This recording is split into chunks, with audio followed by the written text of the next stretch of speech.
Hello, good evening, नमस्कार। आप सभी का स्वागत है आपके अपने यूट्यूब चैनल ऑनलाइन शिक्षण पर। दोस्तों, मैं हूं आपके साथ अंजलि वालियान और आप सभी का स्वागत करती हूं। आप सभी जानते हैं कि समावेशी शिक्षा के दीक्षा ऐप कोर्स के हम सभी असाइनमेंट्स कंप्लीट कर चुके हैं। नंबर 1 से लेके 18 तक जितने भी टॉपिक्स आपके समावेशी शिक्षा के दीक्षा ऐप में दिए गए हैं उन सभी को हम कंप्लीट कर चुके हैं और आज से हम शुरुआत कर रहे हैं दोस्तों शैक्षिक मूल्यांकन की। इस सब्जेक्ट के जितने भी असाइनमेंट्स होंगे वो हम सभी आपको कंप्लीट कराएंगे और साथ ही साथ कंप्यूटर साइंस जितने भी आपके असाइनमेंट बनाने हैं हर एक विषय के असाइनमेंट आपको इसी चैनल पर प्रोवाइड किए जाएंगे। तो चलिए दोस्तों शुरुआत करते हैं आज की इस वीडियो की। अगर आप चैनल पर नए हैं तो चैनल को सब्सक्राइब कर बेल आइकन का बटन प्रेस करना बिल्कुल ना भूलें, क्योंकि आगे आने वाली सभी इंफॉर्मेशंस आपके लिए बहुत महत्वपूर्ण होगी और आपको इससे बहुत हेल्प भी मिलती रहेगी। तो चलिए दोस्तों शुरुआत करते हैं आज की इस वीडियो की। जैसा कि आप सभी जानते हैं कि फ्रंट पेज आपको बनाना होता है, तो उस पर आप लोग किस तरीके से उसका मॉडल तैयार करेंगे। जैसा कि हमने पहले समावेशी शिक्षा में मॉडल रखा था वैसा ही फ्रंट पेज हमने यहाँ पर आपको दिखाया है। ठीक है, यहाँ आप देख रहे हैं ऊपर लिखा है SCERT। उसके बाद मैंने जो खाली जगह छोड़ी है वह है आपका कॉलेज का नाम लिखने के लिए। उसके बाद है DLED 2019 बैच तृतीय सेमेस्टर। असाइनमेंट यहाँ कौन से नंबर का असाइनमेंट है और कौन से सब्जेक्ट का है, यानी शैक्षिक मूल्यांकन का है, वो आप लिखेंगे। असाइनमेंट का टॉपिक क्या है उसकी जगह यहाँ पर नीचे छोड़ दी गई है, यहाँ पर असाइनमेंट का टॉपिक लिखेंगे। उसके बाद नाम और रजिस्ट्रेशन नंबर, इतनी जानकारी काफी है। अब चलिए आगे बढ़ते हैं और जानते हैं पहले नंबर का असाइनमेंट के क्वेश्चन के आंसर क्या क्या होंगे।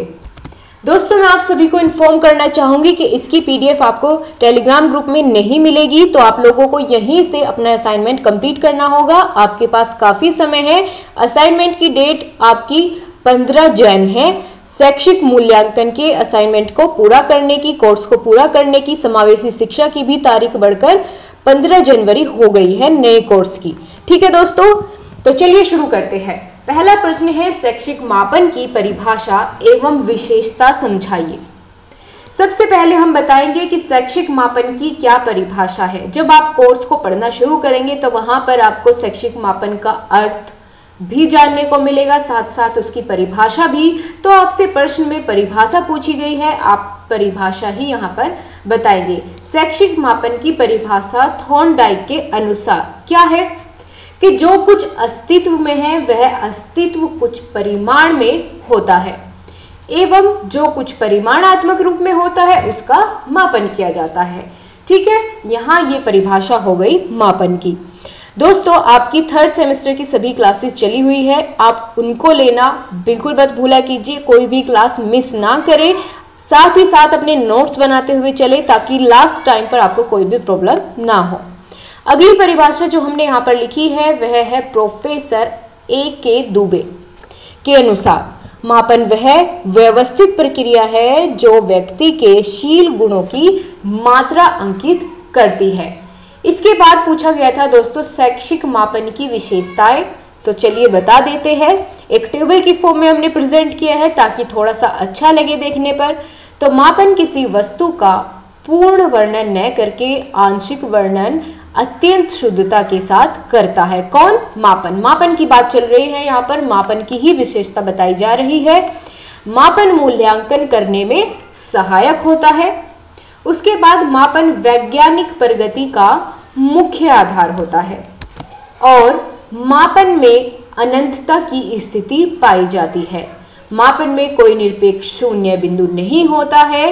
ठीक है, तो ये सभी विशेषताएं हो जाती है शैक्षिक मापन की। इसके बाद बात करेंगे, जो अगला प्रश्न आपके असाइनमेंट में दिया गया है वह है शैक्षिक मूल्यांकन का क्या अर्थ है, मूल्यांकन की नवीन अवधारणा को समझाएं।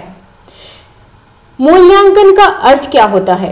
दोस्तों, शैक्षिक मूल्यांकन एक व्यापक प्रक्रिया है। जैसा कि मैंने आपको जब इस चैप्टर के बारे में आपको बताया, शैक्षिक मूल्यांकन की क्लास में आपको समझाया था कि जो मूल्यांकन है ये एक बहुत ही व्यापक प्रक्रिया है जिसमें छात्रों की सफलताओं का सही अनुमान लगाने का प्रयास किया जाता है। इसमें छात्रों के शारीरिक, मानसिक, सामाजिक तथा नैतिक गुणों की परीक्षा सम्मिलित होती है।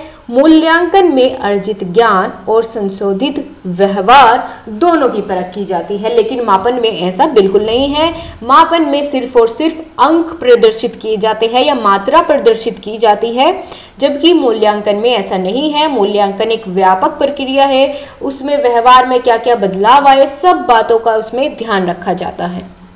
आगे बात करें तो मूल्यांकन के जन्म का श्रेय अगर आपसे पूछ लिया जाए कि किसे जाता है, तो अमेरिका के प्रसिद्ध शिक्षा शास्त्री राइस, J.M. राइस को जाता है। यह बात भी हमने इसके साथ साथ लिख दी है शैक्षिक मूल्यांकन के अर्थ के साथ ही। उसके बाद आपसे प्रश्न में पूछा गया था मूल्यांकन की नवीन अवधारणा क्या है। तो मूल्यांकन एक जटिल प्रक्रिया है और जॉन ड्यूवी के अनुसार क्या कहा गया है कि शैक्षिक मूल्यांकन एक त्रिमुखी प्रक्रिया होती है। त्रिमुखी मतलब जिसमें 3 बिंदु शामिल होते हैं। कौन कौन से? पहला है शिक्षण का उद्देश्य, यानी कक्षा में जाकर के एक अध्यापक को किन उद्देश्यों की पूर्ति करनी है, क्या उद्देश्य उसने पहले से निर्धारित किए हुए हैं जो उसको जाकर के क्लास में समझाने होंगे। तो सबसे पहला वही है कि एक अध्यापक को शिक्षण के उद्देश्य तय कर लेने हैं। दूसरा क्या है नवीन अवधारणा मूल्यांकन की, वह है अधिगम का अनुभव, यानी जितने भी अनुभव उसके आसपास है, किस तरह का वातावरण होना चाहिए कक्षा में पढ़ाते समय, और सभी चीज़ों का या जितने भी अनुभव उसने अभी तक अपने पास एकत्रित किए हैं सबका प्रयोग करके सही व्यवस्था को बनाना। और तीसरा होता है मूल्यांकन के उपकरण या व्यवहार परिवर्तन, मतलब कि किस तरह का परिवर्तन उस शिक्षा प्रदान करने के बाद बालक के व्यवहार में आया, क्या वह वांछनीय है, या जिस तरह का पहले से ही एक अध्यापक ने उद्देश्य बनाया था कि ये परिवर्तन मुझे इस बालक में इस शिक्षा के बाद देखने हैं, वे सभी उसको मिल पाए या नहीं, इस बात की जानकारी लेना तीसरे नंबर का मुख्य बिंदु है। इसको हमने एक डायग्राम की हेल्प से शो किया है, चलिए देखते हैं। यहाँ आपका ये डायग्राम बिल्कुल बनकर के तैयार है। तीनों बिंदु यहाँ पर शो कर दिए गए हैं, शिक्षा, शिक्षण उद्देश्य, अधिगम अनुभव और उसके द्वारा होने वाला व्यवहार में परिवर्तन। दोस्तों मैं आपको इस बार इस असाइनमेंट में आप सोचेंगे कि समझा क्यों रही हूँ साथ साथ, क्योंकि दोस्तों आपके ये सिलेबस का हिस्सा है और आपका जो चैप्टर मैं आपको पढ़ा रही हूँ, जो सब्जेक्ट मैं आपको पढ़ा रही हूँ, शैक्षिक मूल्यांकन मेरा सब्जेक्ट है जो मैं आपको पढ़ाती हूँ, समावेशी शिक्षा नीलम मैम आपको पढ़ाती है। तो जब ये मेरा सब्जेक्ट है तो मैं चाहती हूँ कि अगर आप असाइनमेंट भी बना रहे हैं तो साथ साथ सभी चीज़ों को समझते हुए असाइनमेंट को बनाएं, ताकि जब मैं आपको इसकी क्लास लूँ तो आप बहुत अच्छे से उन चीज़ों को पकड़ पाए। ठीक है, चलिए इतना पूरा होने के बाद आगे बढ़ेंगे। आपके पहले असाइनमेंट का 3rd क्वेश्चन आपसे पूछा गया है, मूल्यांकन के विभिन्न क्षेत्रों में उपयोगिता का वर्णन कीजिए। तो मूल्यांकन के क्षेत्र बताते हैं और फिर उसकी कहाँ कहाँ कौन कौन से क्षेत्र में मूल्यांकन की उपयोगिता है उसके बारे में जानेंगे। दोस्तों मूल्यांकन के क्षेत्र से जो तात्पर्य है उन क्षेत्रों से है जिनमें व्यवहारगत परिवर्तन हो सकते हैं। दूसरे शब्दों में किसका मूल्यांकन किया जाए, प्रश्न का उत्तर ही मूल्यांकन का क्षेत्र निर्धारित करता है। और मूल्यांकन किस किस कौन कौन से क्षेत्र में उपयोगिता होती है मूल्यांकन की, तो वो आपके सामने है। शिक्षा के क्षेत्र में, शिक्षण के क्षेत्र में, प्रशासन के क्षेत्र में, निर्देशन एवं परामर्श के क्षेत्र में और भविष्य कथन के क्षेत्र में आवश्यकता पड़ती है मूल्यांकन की। दोस्तों इसी के साथ आपका पहला असाइनमेंट कंप्लीट हो जाता है। आई होप आपको समझ भी आया होगा और असाइनमेंट भी पूरा आपका हो गया होगा। तो दोस्तों अगर आपको आज की वीडियो पसंद आई है तो लाइक कर अपने सभी दोस्तों के साथ शेयर जरूर करें। आपसे फिर से मुलाकात होगी अगले असाइनमेंट्स के साथ, तब तक के लिए बाय बाय, टेक केयर, जय हिंद।